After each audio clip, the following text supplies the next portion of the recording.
கர்த்தருக்கு ஸ்தோத்திரம். கர்த்தருடைய நாமம் மகிமைப்படுவதாக.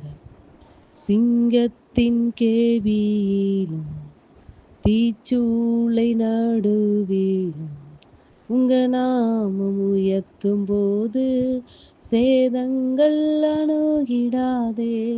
சிங்கத்தின் கேவியிலும் தீச்சூளை நடுவிலும் உங்க நாமம் உயர்த்தும் போது சேதங்கள் அணுகிடாதே.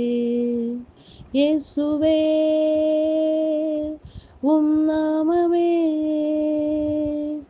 உயரணும். அல்லேலூயா. இயேசுவே உம் நாமமே பெருகணும். அல்லேலூயா. உங்க நாமம் உயரணும், இன்று மேன்மை அடையணும். பாடுவேன் பாடுவோம் அல்லேலூயா. உங்க நாமம் உயரணும், இன்று மேன்மை அடையணும். பாடுவேன் பாடுவோம் அல்லேலூயா. நன்றி அப்பா. உம்மை நன்றியோடு கூட துதிக்கிறோம், உம்மை ஸ்தோத்திரிக்கிறோம். எங்களை அதிகமாய் நேசிக்கிற அன்பின் பரலோக தகப்பனே, இந்த நல்ல வேலைக்காய் நன்றி நிறைந்த இதயத்தோடு உம்மை துதிக்கிறோம், உம்மை ஸ்தோத்திரிக்கிறோம் அப்பா. நாங்கள் அப்பா சிங்கத்தின் கெபியில் இருந்தாலும், தீச்சூளை நெருப்பில் இருந்தாலும், அப்பா எப்பேற்பட்ட அப்பா வனாந்தரமான பாதையாய் இருந்தாலும், கஷ்டமான பாதையாய் இருந்தாலும், அந்த நேரத்தில் உம்மை நாங்கள் துதிக்கும் போது அப்பா அது எங்களை பலவந்தம் செய்யாதபடி, அது இந்த தீமை எங்களை தொடாதபடி எங்களை நடத்துகிற நல்ல தெய்வம் அப்பா. நாங்கள் ஆராதிக்கிற தேவன் நீர் உண்மை உள்ளவர் என்பதை அப்பா நீர் விளங்க செய்கிற கிருபைகளுக்காய் நன்றி செலுத்துகிறோம் அப்பா. மை உயர்த்துகிறோம் ஆண்டவர். எங்களை தாழ்த்தி வெறுமையாக்கி உடைய பாதத்தில் தருகிறோம் இயேசுவின் நாமத்தில் பிதாவே, ஆமேன்.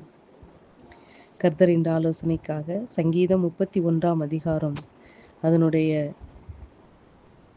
7வது வசனம்.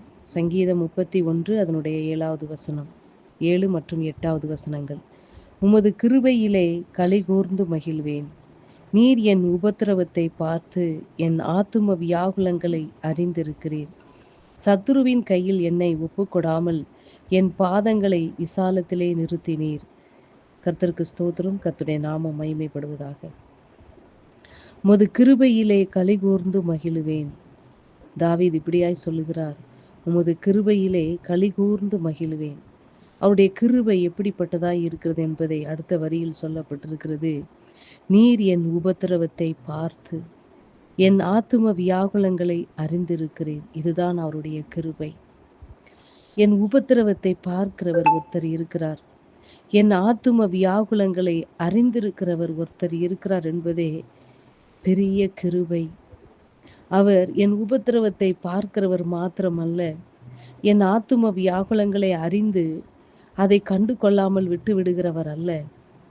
அதற்கு மாறாய் கர்த்தர் என்ன செய்கிறார் என்றால், சத்துருவின் கையில் என்னை ஒப்புக்கொடாமல், அதாவது நான் உபத்திரவத்திலே மூழ்கி போகாமல், என் ஆத்தும வியாகுலங்களே நான் அழிந்து போகாமல், அதாவது என் சத்துருவின் கையில் என்னை ஒப்புக்கொடாமல் என் பாதங்களை விசாலத்திலே நிறுத்துகிற தேவன். இதுதான் அவர் எனக்கு அளித்த கிருபை.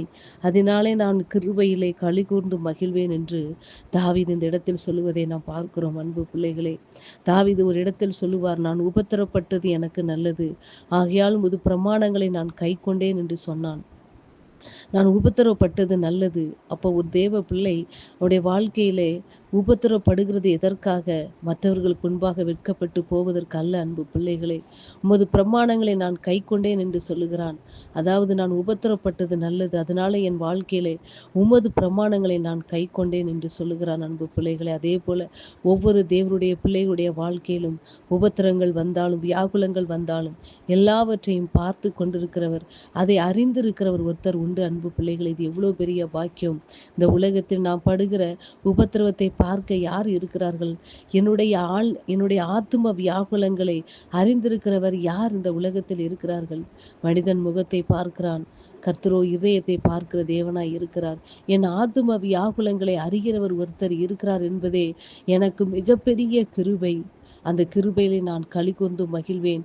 ஏனென்றால் அவர் என் ஆத்தும வியாகுலங்களை நான் உபத்திரவப்படுகிறதை பார்த்து அறிந்திருக்கிறவர். என்னை ஒருபோது என்ன செய்வார்? சத்துருவின் கையிலே என்னை ஒப்பு கொடுக்கவே மாட்டார். அதற்கு மாறாக என்னுடைய பாதைகளை, நான் போகும் பாதையை, நான் நெருக்கப்படுகிற காலங்களில் நான் நடந்து போகிற பாதையை விசாலமாக்குகிறவர் கர்த்தர் என்னோடு கூட இருக்கிறார் என்று இந்த இடத்திலே அவருடைய கிருபையை மகிழ்ந்து களிகூறி சொல்லுகிறதை நாம் பார்க்கிறோம். அன்பு பிள்ளைகளை, இது நமக்கு ஒரு பாடம். நம்முடைய உபத்திரவத்தில் நம்முடைய ஆத்தும வியாகுலங்களை பார்க்கிற தேவன் நம்மளை ஒருபோது வெட்கப்படுத்துகிற தேவன் இல்லை. சத்துருக்களுக்கு முன்பாக நம்மளை வெட்கப்படுத்தாதபடி அவனுக்கு முன்பாக நமக்கு ஒரு பந்தியை ஆயத்தப்படுத்துகிற நல்ல தகப்பன் நமக்கு இருக்கிறார். அன்பு பிள்ளைகளை, நம்முடைய பாதைகளை விசாலமாக்குறவர், நாம் வழி விலகி போகாதபடி நான் நடக்கும் பாதை அகலமாக்குற தேவன் நம்மளோடு கூட இருக்கிறார். நாம் விழுந்து விடாதபடி நம்மளை தாங்கி பிடிக்கிற நல்ல தகப்பன் நமக்கு இருக்கிறார். அன்பு பிள்ளைகளே, இது எவ்வளவு பெரிய கிருபை!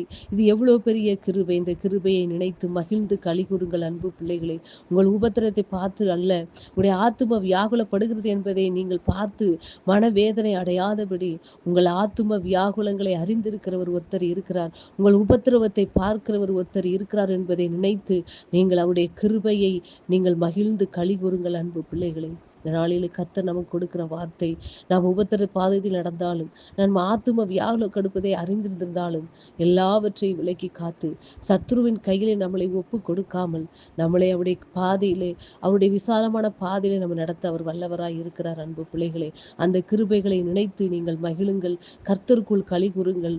நம்முடைய ஆத்தும வியாகுலங்களை அறிந்திருக்கிறவர் ஒருத்தர் இருக்கிறார். அவர் இந்த வானத்தையும் பூமியும் சகலத்தை படைத்தவர், சர்வ வல்லமை உள்ள தேவன், எல்ஷடாய். அவர் சகலத்தையும் செய்ய வல்லவர் என்பதை நினைத்து நீங்கள் அவருடைய கிருபைகளை நினைத்து மகிழுங்கள். அன்பு பிள்ளைகளே, இந்த உபத்திரத்தின் பாதைகள் கொஞ்ச நாட்கள் தான். இந்த உபத்திரம் பாதை கொஞ்ச நாட்கள் தான். இந்த ஆத்தும வியாகுலம் கொஞ்ச நாட்கள் தான். அன்பு பிள்ளைகளே, அந்த ஆத்தும வியாகுலங்களை அறிகிறவர், உபத்திரவத்தை பார்க்கிறவர், ஒருபோதும் அவர் அதிலே அமிழ்ந்து விடவோ அதிலே அழிந்து போகவோ விடாத தேவன். அவர் உங்களை சத்துருவின் கையில் ஒப்பு கொடுக்காமல் உங்களை நித்திய பாதையிலே, விசாலமான பாதையிலே உங்களை நடத்த அவர் வல்லவராய் இருக்கிறார். அன்பு பிள்ளைகளே, இந்த வேளையிலும் கர்த்தர் நமக்கு கொடுக்கிற வார்த்தை அதுதான். அவருடைய கிருபையை, அவருடைய கிருபைகளை நினைத்து மகிழ்ந்து களி கூறுங்கள். அந்த கிருபை என்னவென்றால் நம்முடைய உபத்திரவத்தை பார்க்கிற தேவன், நம்முடைய ஆத்தும வியாகுலங்களை அறிந்திருக்கிற தேவன், நம்மளை சத்துருவின் கையில் ஒப்புக்கொடாமல் நம்மளை நித்திய பாதையிலே நடத்துகிற தேவன். வார்த்தை நிமித்தமாக கர்த்தர் உங்களை ஆசீர்வதிப்பாராக. ஆமென்.